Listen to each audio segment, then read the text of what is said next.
একজন প্রবাসীর কষ্টার্জিত অনেক টাকা এবং অনেক সম্পদ নাকি আত্মসাৎ করেছে তার আপন ভাই, এমনকি পারিবারিক অর্থাৎ পৈতৃক সম্পত্তিটুকুও নাকি সে নিজের নামে লিখে নিয়েছে। এখন ওই প্রবাসী কি করবে? এই ভিডিওটা দেখার পর আপনারা নিশ্চয়ই তাকে একটা ভালো পরামর্শ দেবেন।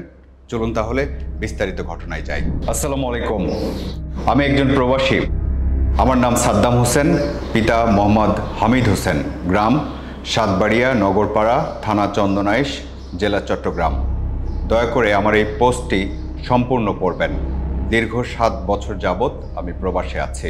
আমি আছি বর্তমানে সৌদি আরব। আমি এবং আমার ফ্যামিলি নিয়ে এখানে থাকি। 7 বছর প্রবাসে থাকাকালীন আমার বড় ভাইকে বাড়ি নির্মাণ বাবদ, তার বিয়ে বাবদ, ছোট বোনের বিয়ের যাবতীয় খরচ আমি বহন করেছি এবং মা বাবার অসুস্থতাজনিত ওষুধপত্রের খরচ, আত্মীয় স্বজনের বিপদ আপদে সাহায্য করা, সব কিছু আমি বহন করেছি।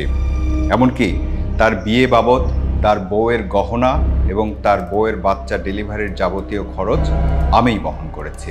ও আমার ভাই অনেক ঠকাইছে। আমার ব্যাংকের স্টেটমেন্ট আজকে 7 বছরের টাকা যা পাঠাইছে সব আমার কাছে ডকুমেন্ট আছে। আপনি যদি ওইগুলো চান ওইগুলো দিয়ে দেওয়া যাবে, সমস্যা নেই। আমার বড় ভাইকে 2টি নোয়া গাড়ি, একটি প্রাইভেট কার এবং একটি মোটরসাইকেল কিনে দিয়েছি সম্পূর্ণ আমার টাকা দিয়ে। পারিবারিক কারণে নোয়া গাড়ি 2টাই বিক্রি করা হয়েছে। বর্তমানে প্রাইভেট কার এবং মোটরসাইকেল তার কাছে আছে। আমাকে না জানিয়ে সে প্রাইভেট কারটি তার নামে করে নিয়েছে। এ যাবৎ তাকে আমি প্রায় 1 কোটি টাকার কাছাকাছি পাঠিয়েছি। এমনকি তার সব প্রমাণের ভিত্তি হিসেবে ব্যাংকের সব ডকুমেন্ট আমার কাছে আছে। আমার হচ্ছে একটা বিষয়, দুঃখের বিষয়, ও গাড়ি নিছে, বাড়ি নিছে, আমার কোনো দুঃখ নেই। আমার আব্বা স্ট্রোক করছে গত মাস ফেব্রুয়ারির 20 তারিখ। আমার আব্বা এখন হচ্ছে স্বাভাবিক নেই আর কি। ও গতকালকে রেজিস্ট্রি অফিসে নিয়ে আমার আব্বা থেকে জাঙ্গা সব নিয়ে নিছে আর কি। আমার বাড়ি ভিটে যা আছে সব নিয়ে নিছে আর কি। গত 20 ফেব্রুয়ারি আমার বাবা স্ট্রোক করে। বর্তমানে আমার বাবা অসুস্থ থাকাকালীন আমার বড় ভাই সাদেক হোসেন আমার বাবাকে ডাক্তার দেখানোর নাম করে আমাদের কাউকে না জানিয়ে বাড়ির সম্পত্তি তার নামে রেজিস্ট্রি করে নেয়। ওর সাথে এমপি, মন্ত্রী সবার সাথে ভালো সম্পর্ক। এখন আমি শুনতেছি ও জায়গা নিয়ে নিচ্ছে, আমি যেন দেশে যাইতে না পারি। থানার মধ্যে উল্টা নাকি আমার জন্য মামলা করে রাখছে আর কি। আমার বোন আমাকে বলছে আর কি। সাদ্দাম হোসেনের নিজের পরিবারের মধ্যে এমন ঘটনা ঘটেছে, তাহলে তিনি আমাদের কাছে কি প্রত্যাশা করছেন? আমি চাই আমার মতো প্রবাসী যেন আমার মতো আর কেউ না আটক হয় আর কি। তো সেই জন্য আপনাকে নিউজটা একটু বেশি প্রচার করার জন্য, আমার মতো প্রবাসী যেন কেউ প্রতারিত না হয়।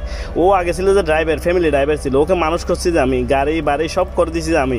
এখন করে দিয়ে ও আমাকে উল্টার বাঁচবে আর কি। তিনি এই ঘটনাটি বেশি বেশি প্রচার করতে বলেছেন। আমরা আমাদের দায়বদ্ধতা বা কাজের জায়গাটা থেকে আমরা ঘটনাটা তুলে ধরলাম আপনাদের সামনে। এই ঘটনাটি আরও বেশি মানুষের কাছে আপনারাই পারেন তুলে ধরতে, হয়তো কাছের বন্ধুদের সাথে শেয়ার করে, অথবা যাদেরকে মনে করেন যে তাদেরকে দেখানো উচিত তাদেরকে ট্যাগ করে আপনারা এই ঘটনাটি প্রচার করতে পারেন। আর একটা বিষয় বলতে চাই এই বিষয়টা সম্পর্কে।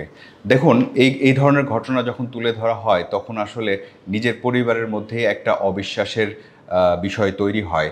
এই কাজটা আমরা করতে চাই না, কিন্তু এমন ঘটনা আমাদের কাছে প্রায় নিয়মিতই আসে। সে কারণে এই বিষয়টা সম্পর্কে যদি সচেতনতা তৈরি করা যায় তাহলে পরিবারের মধ্যে সম্পর্কের অবনতি না হয়ে আগে থেকেই দুই পক্ষই, যারা টাকা নিচ্ছে এবং যারা দিচ্ছে, সবাই যদি বিষয়টা সম্পর্কে ওয়াকিবহাল থাকে তাহলে ভবিষ্যতে নিজেদের রক্তের সম্পর্কের মধ্যে এই ধরনের ঝামেলা অনেকাংশে এড়ানো সম্ভব। সেটা চিন্তা করেই আমরা কিন্তু ঘটনাগুলো তুলে ধরি। এমন নয় যে সব পরিবার এটা করছে, হয়তো কিছু পরিবারে এরকম ঘটনা ঘটছে। আমরা একটা পরামর্শ দিতে পারি, সেটা হলো যে তিনি বা আপনারা যারা প্রবাসে আছেন তারা নিজের একটি অ্যাকাউন্ট মেনটেন করুন। এখানে আর্থিক ব্যাপারে আসলে বিশ্বাস অবিশ্বাসের বিষয়টা খুবই জটিল পর্যায়ে চলে যায় একটা সময়ে।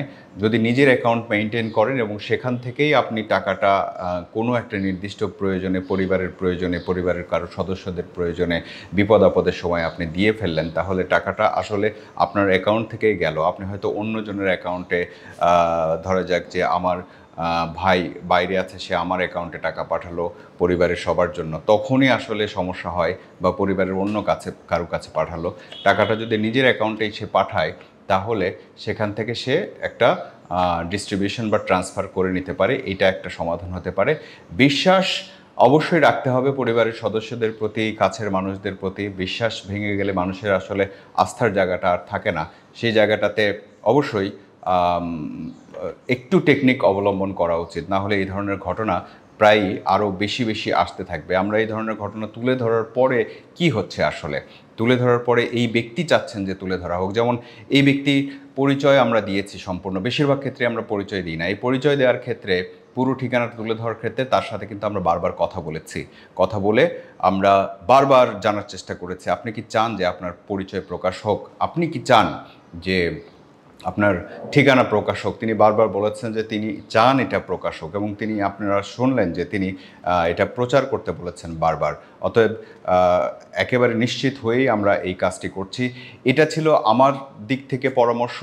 আপনারা যারা প্রবাসীদের আত্মীয় স্বজন আছেন তারা যেমন পরামর্শ তাকে দিতে পারেন, আবার যারা প্রবাসে আছেন তারাও কিন্তু তাকে পরামর্শ দিতে পারেন। আমরা বিশ্বাস করি যে আপনি যদি তাকে এই ভিডিও দেখার পর কোনো পরামর্শ দেন, তিনি যেমন নিজে দেখবেন, তেমনি অন্যরাও কিন্তু একটু সচেতনতার ভেতর দিয়ে চলে যেতে পারেন। এই প্রচারণা, এই ধরনের ঘটনা তুলে ধরার ক্ষেত্রে সবার মধ্যে যে সতর্কতা তৈরি হবে, তাহলে ভবিষ্যতে এমন ঘটনা তেমনটা নাও ঘটতে পারে। সুতরাং আপনাদের সবারই মন্তব্য এবং পরামর্শ প্রত্যাশা করছি এই ভিডিওতে।